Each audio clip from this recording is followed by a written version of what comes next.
Thanks very much. And yes, I do have those links and we'll be dropping them in the chat here in a minute. But I want to briefly introduce, get on to our next speaker. We are honored to have Grace T. Lewis joining us. She's an environmental epidemiologist with the Environmental Defense Fund based in Texas. And her research focuses on health impacts of criteria and hazardous air pollutants, particularly among EJ communities. And her work includes mapping and developing a data-driven tool to identify, prioritize, and visualize risk factors contributing to neighborhood vulnerability, which I think she's going to talk about with us today. So Dr. Lewis, let me share my screen and I'll let you get started. Thank you, Jessica. Hi, everybody. I am a health scientist at EDF, as Jessica mentioned, and I thank the National Wildlife Federation for having me today. And I am going to be talking about HGB Enviroscreen, the tool that we created for our region to help disentangle and identify the areas which are most vulnerable and to try to prioritize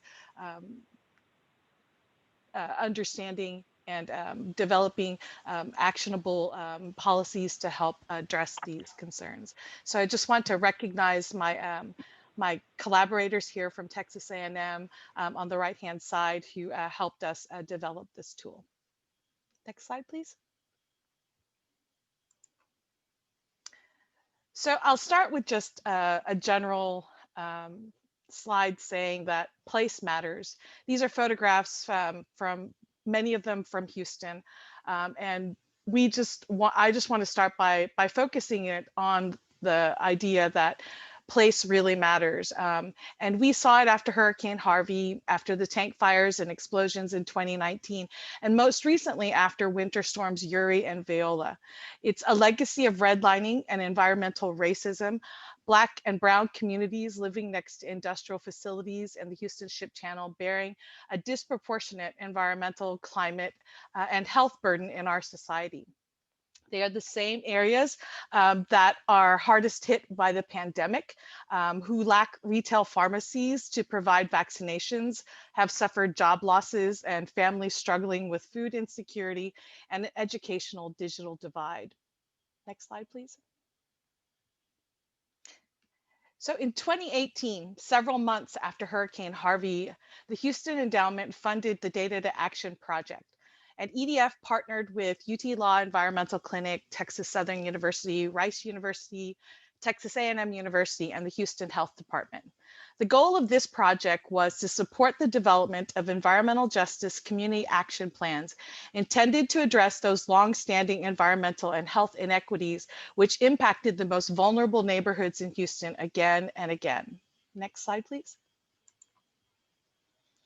Our first task of this project was to develop a data-driven tool to identify which neighborhoods in our region had the greatest cumulative vulnerability and should be prioritized by the Data to Action Project. We also wanted to disentangle what factors were contributing to inequity so community groups could develop their action plan priorities and educate their residents about those environmental hazards and health impacts that they live with on a day-to-day basis. Now, like Maryland, Michigan, and Washington State, who have statewide GIS tools, which we heard about in the webinar last week, we decided to build off California's successful California Cal Enviroscreen, that is. And we used instead localized data for our 8-county Houston, Galveston, Brazoria, or what we refer to as the HGB region. Environmental justice screening and mapping tools provide an easier way for communities and decision makers to visualize and communicate those spatial differences in these factors as we have seen today. However, they are limited in their ability to reflect those local sources that create those region-specific vulnerabilities. So for example, Houston is a large urban port city. We are home to the largest petrochemical complex in North America, as many of you probably know.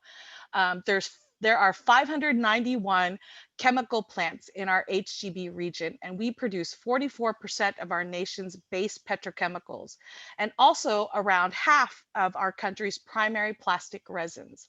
So the HGB region has also been in non-attainment for ozone since 1997. And in 2019, approximately 7 million people lived in our greater Houston area. And about 1 in 5 of those people lacked health care. That's the highest in the nation. Next slide, please. So how do we capture these unique elements that cumulatively lead to disproportionate burden on certain populations within our city? Our approach was to obviously develop our HGB Enviroscreen. We first identified these key domains and indicators of concern to the community for which vulnerabilities differ across the region. Next, we collected and integrated that data at the census tract level, and we used a tool created by the EPA called the Toxicological Prioritization Index, or ToxPi. And this is used to create a unitless index score. And the ToxPi score actually provides a means also for us to rank and compare these neighborhoods, and can be therefore mapped to see those spatial differences in the factors which are driving vulnerability. So our third task was to prioritize then the areas of greater overall vulnerability for community action. So based on the ToxPi rank score, we focused on the top 15% of census tracts and designated them as the most disadvantaged EJ areas. And we prioritized including these communities in our data to action project to develop the environmental justice action plans. So our last approach was to identify those track-specific components of overall vulnerability to then help guide our community groups in developing their action plans. Next slide, please. So the 4 community-based organizations that we selected are here. Listed there, that is, and this is a photograph. Almost every one of them has a representative in this photo. And we provided them with funding and technical expertise to support them in developing their action plans, and now to implement those action plans. But at the same time as the HGB Enviroscreen was being developed, we listened to these community leaders about the issues that communities identified as priorities, so we could collect and map and incorporate data into our tool to assist in their advocacy efforts. Now, all 4 community groups identified food being food deserts and having food insecurity as a problem that they have been trying to address. They also commonly have heavy duty vehicle traffic, and trains in and around their communities was a longstanding concern, as well as a source of air pollution. And a major hospital serving the east side in Houston closed as a result of damage from Hurricane Harvey. And this then we added a variable to look at proximity to hospitals with emergency rooms as a result of that in our health domain. And flooding is obviously, and damage from Hurricane Harvey hit all the communities in Houston. But our data to action communities were among those most impacted by this climate event. So we provided data showing, for instance, that one of our communities, Pleasantville, was one of the most underserved low to middle income neighborhoods in our 8-county region, with the fewest FEMA assistance applications served. And so this data, I think, was very useful and prompted the president of the ACTS organization, community-based organization, to take this issue up with City Council. Next slide, please. So these are the domains and indicators used to quantify the overall burden at the census tract level in our decision support tool. Rather than using individual indicators such as poverty alone or percent minority, we chose to use the social vulnerability index because it provides like a more comprehensive multifactorial perspective on neighborhood level inequity. We also included flooding domain, specifically its own domain, to take into consideration the climate change and equity issues in our region. It's included both frequency and severity of damage metrics. And just to like give some context, we see that with greater storm intensity, not only are residents impacted individually, but facilities can be damaged by flooding and release toxic chemicals. So those people who are living over the fence line receive the highest and usually most frequent exposures. And as a result of the most recent winter storm to hit Houston that you probably all saw on TV, we saw that more than 1 million pounds of air pollution beyond permitted levels were also released by these facilities. And many of these same facilities were had large releases associated with Hurricane Harvey. Another the indicators we chose to use is the risk screening environmental indicators rather than the tons of toxic releases from the TRI. As we chose this metric because not all chemicals on the TRI are equal. Some are more hazardous to human health than others. And this RSEI score or indicator metric that is, incorporates toxicity, fate and transport, as well as human exposure.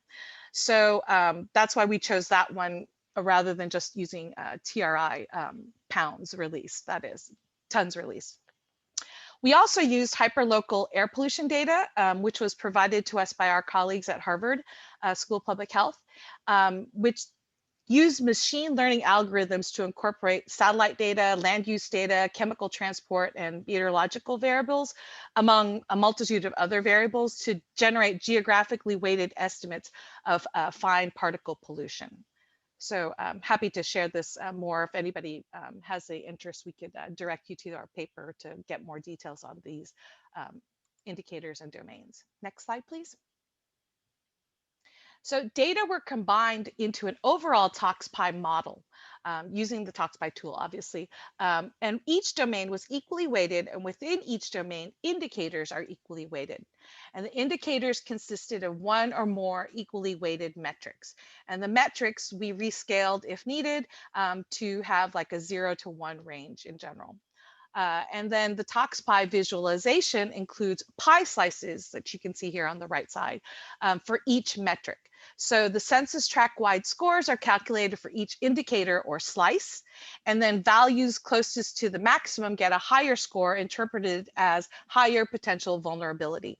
So for instance, the longer size the slice, like the larger the slice that is, it indicates more vulnerability, and vice versa. The shorter or smaller the slice, then the less contribution of that factor to that particular domain. And the overall ToxPy score or index score, that is the weighted sum of all of these metrics.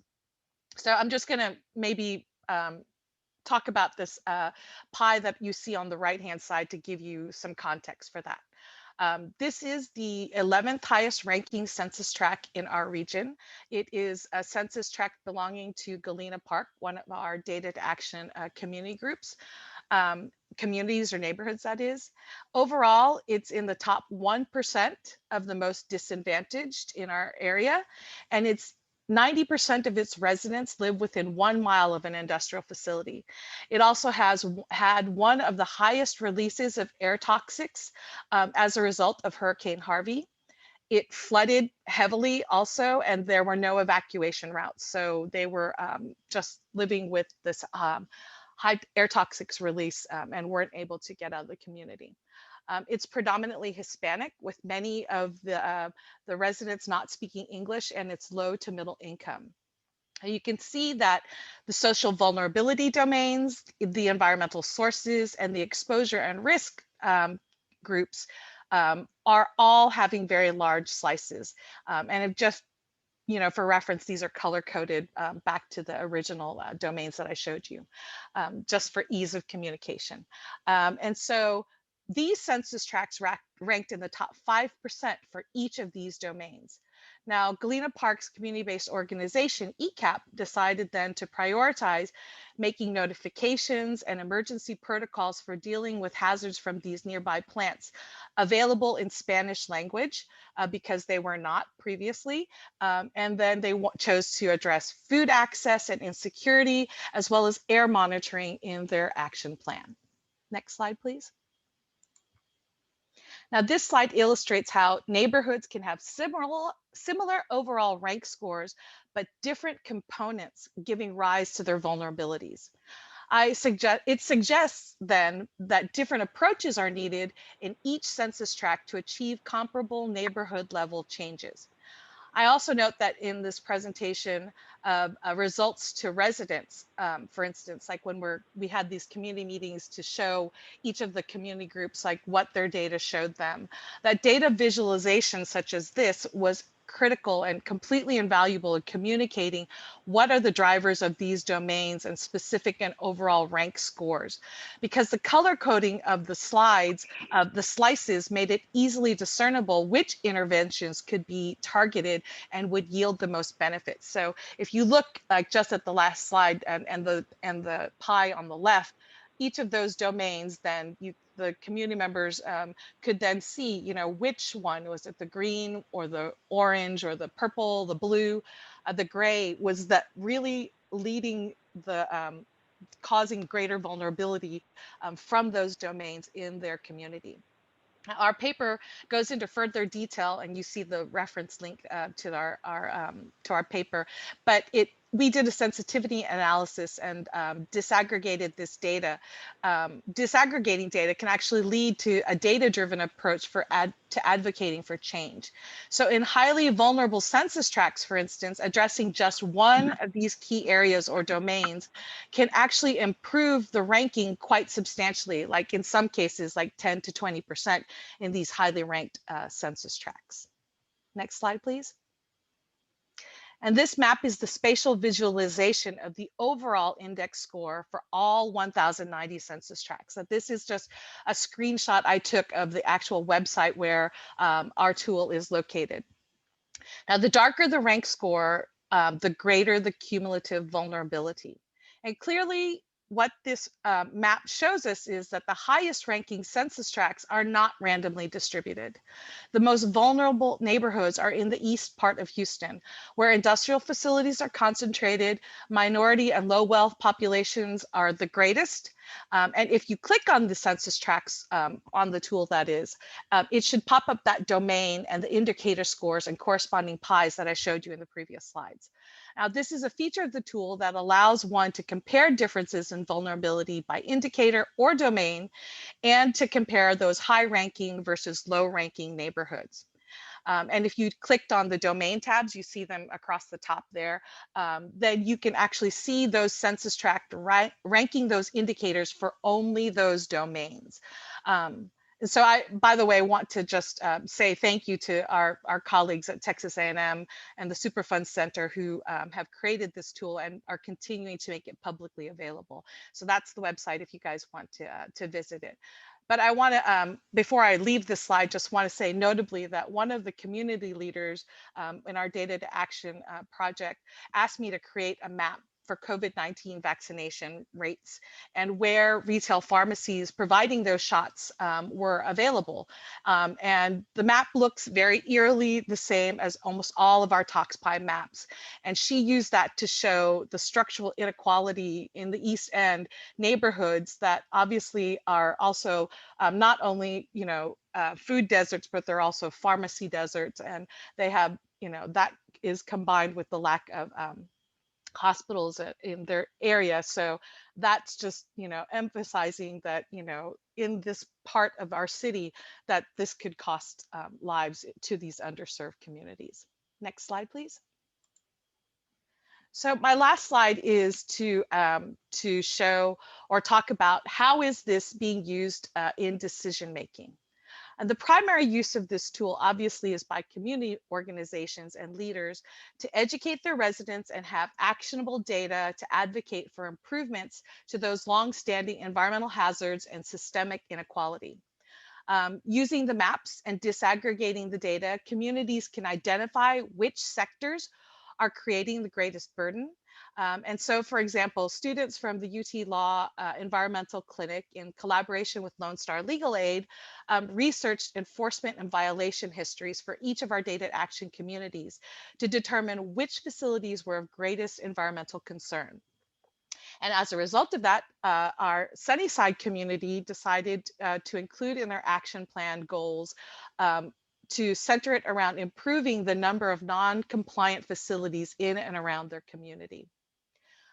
HGB Enviroscreen and its component data have also been used to make recommendations in citing community air monitor locations, and also a new reference grade air monitor in our region, in an area where there was completely none at all to show that air pollution actually was very high in that area, and there was no PM 2.5 monitor.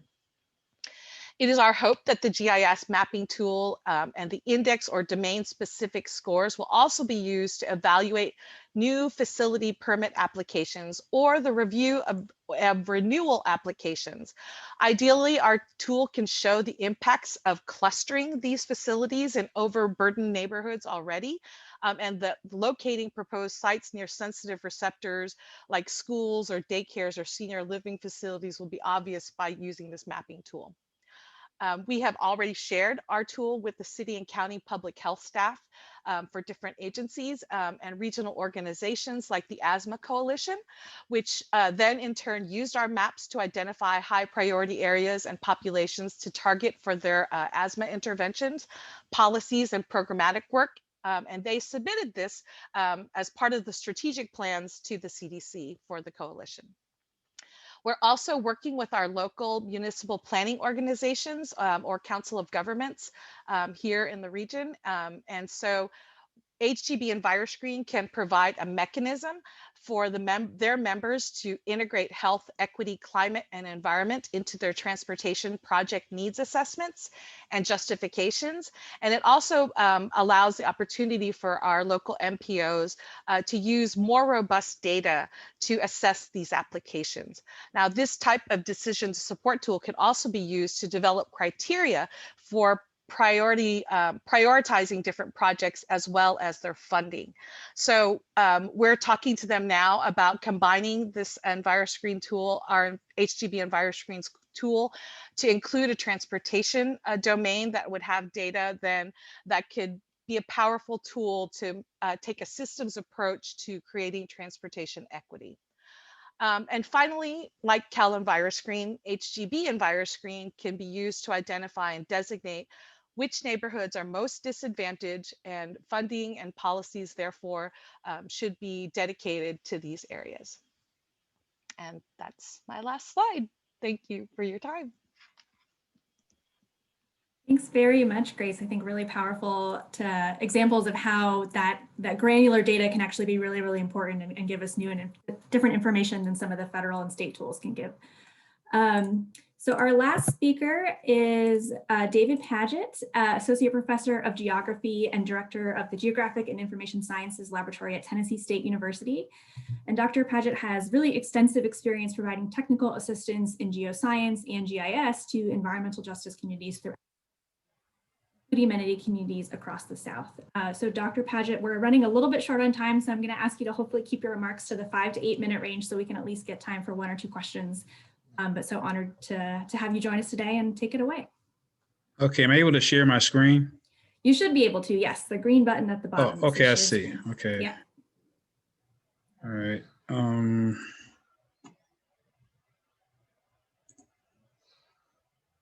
Okay, can everybody see that okay? Yep, looks great. Okay, so I've been working with the Ethical Geo Project, which is an offshoot of the American Geographic Society.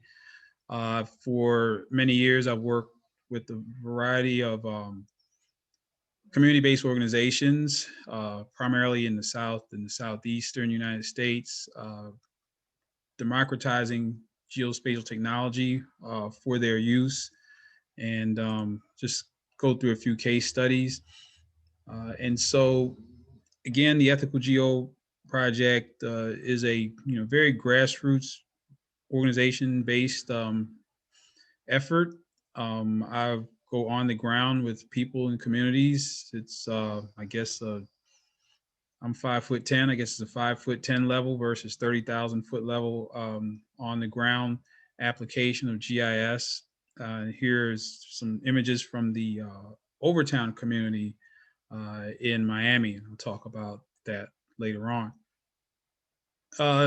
In developing the methodology, we discovered that we need different layers of individuals to connect myself, the so-called expert, to the community-based organizations. And one of the things that we learned was that our CBOs are very top-heavy in terms of baby boomer membership. The good news is that boomers are retiring, they have a wealth of knowledge, they have resources, they have connections, but they're very limited, or I should say we are very limited in terms of being tech savvy.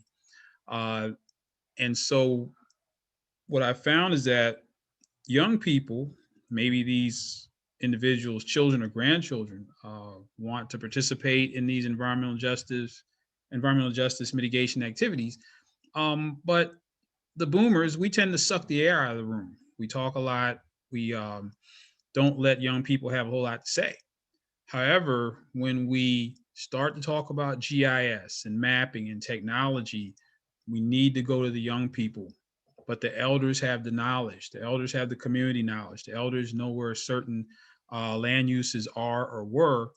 And by combining the power of these multiple generations, we have had a very successful model. Of course, I have my graduate assistant, Miss Olivia Harbison, working as a liaison with the communities. We use a variety of tools, ArcGIS Online, which is free. We also have some free apps that take the place of GPS receivers. I prefer GPS receivers over mobile device apps because the GPS receivers are only doing GPS, only finding absolute locations. Mobile devices are making phone calls, they're doing all kinds of things, and they don't have the accuracy of a pure GPS receiver. But in the absence of a receiver, the apps work fine. So we start off with workshops on the ground, working with communities, explaining what we're going to be doing in terms of asset mapping or whatever asset mapping we're going to do. We taught the communities about what's in their communities, and when we talk about asset mapping, it's different from pathology mapping. I've done a lot of pathology mapping in the 30 years I've been doing this. Where are all the landfills? Where are the dumps? Where are the toxic release inventory releasers? But a lot of people in these neighborhoods want to say, well, where are the good playgrounds for our children? Where are the good land uses? Where are the locally owned businesses? Where are the after school programs? I'm amazed at how many people live in neighborhoods and have no idea that there's a reading program for their kids down the street. Have no idea that their children could be going there. When we put all those places on a map and people know about them, then we can begin to replicate them. So here I was working in a very gentrified community in Washington, D.C. that's being encroached upon by the Nationals baseball stadium, amongst other land use. I think there's a soccer stadium, and this neighborhood these people are being pretty much displaced. We start off very low tech. Most of the time when I work with people, they don't ask me to do any coding. They don't ask me to do any layering. They ask me, well, what's in the neighborhood? Let's go out with some pen and paper and just take some paper maps and just look at what's in our neighborhood. Most of us don't walk through our neighborhoods anymore. We drive through. We miss 80% of what's there. And so when we walk, we see things. We see that after school program. We see the woman that's passing out free fruit and vegetables for kids in the neighborhoods. We see these assets that we would miss if we drive by. We ask questions. What is this? Here's a vacant lot. A lot of us, if we see a vacant lot in our neighborhoods, we think this is underutilized land. It's an eyesore. We need to get rid of it.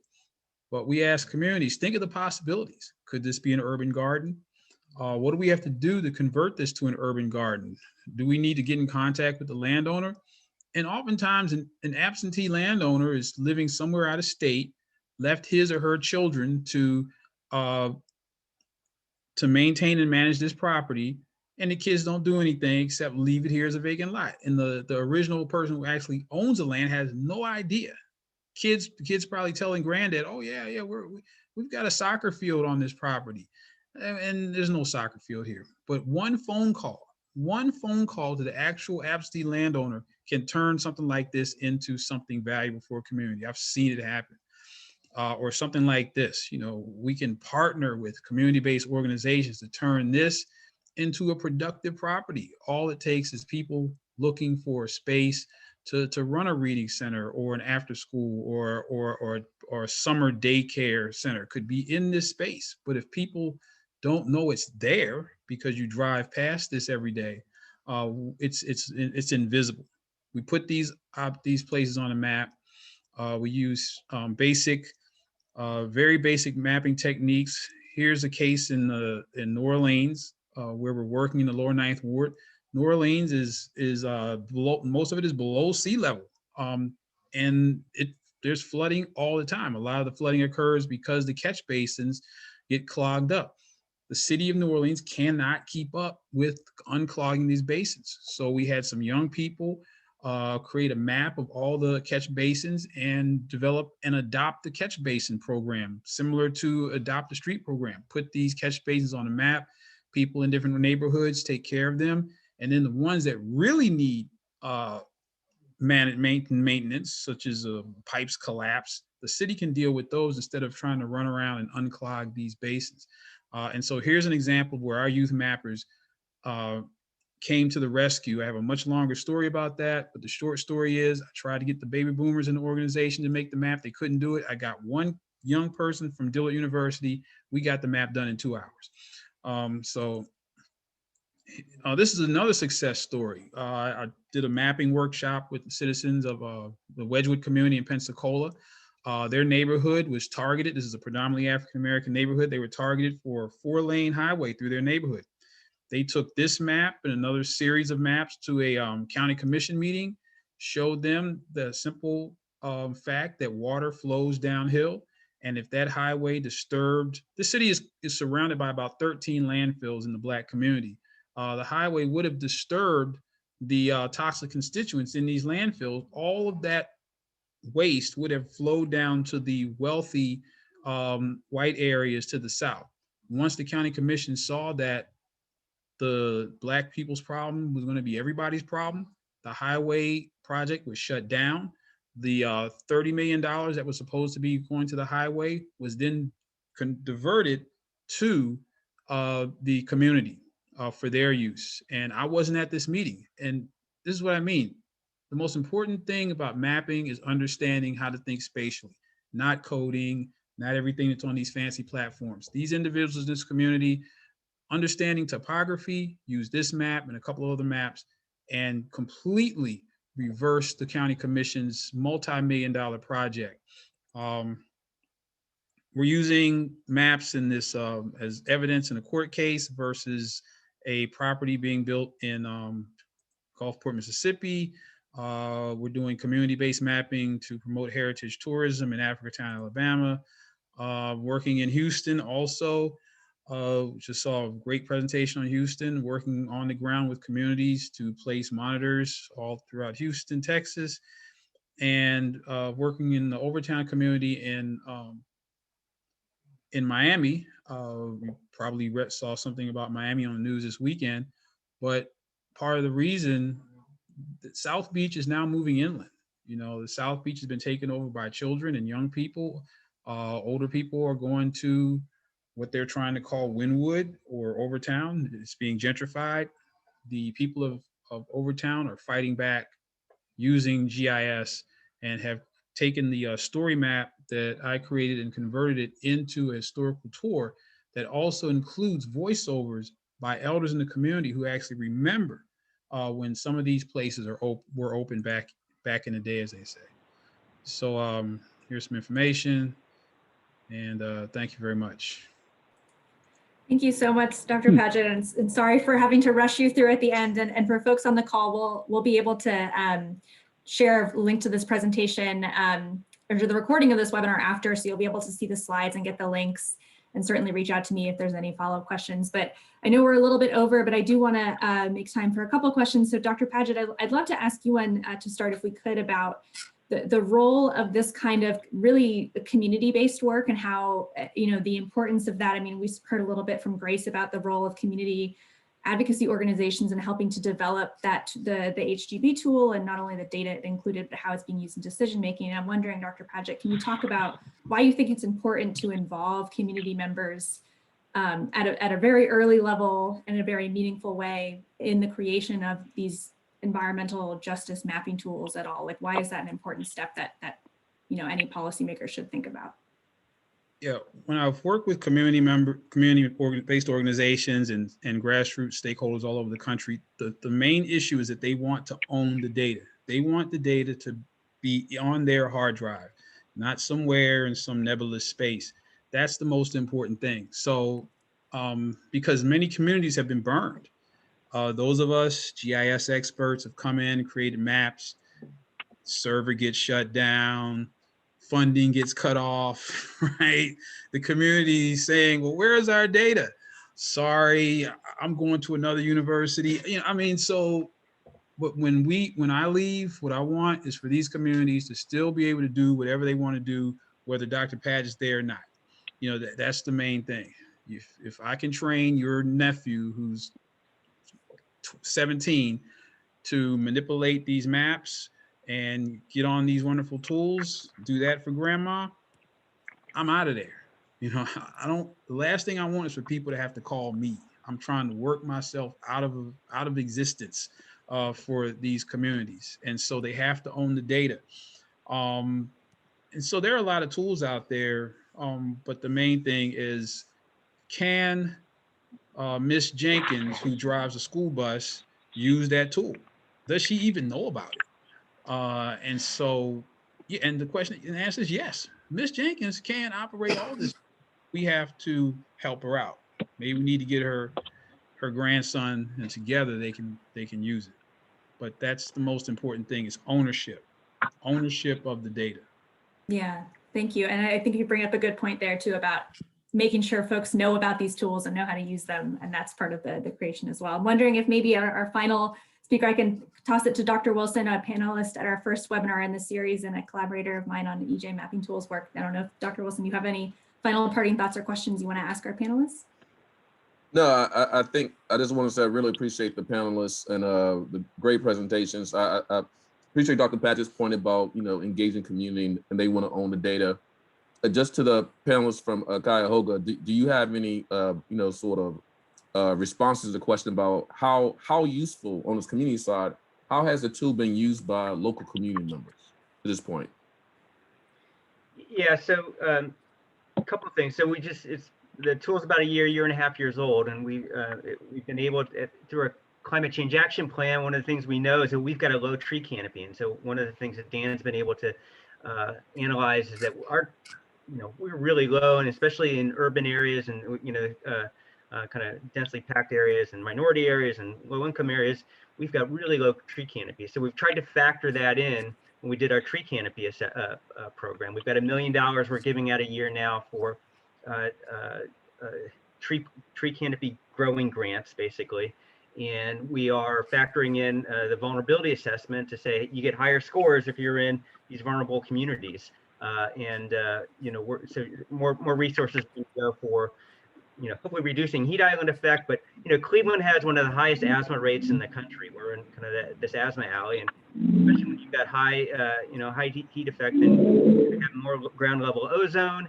More ground level ozone leads to more asthma cases. So it's trying to make a kind of direct connection with reducing kind of health implications for folks with our tree canopy grant and the vulnerability assessment.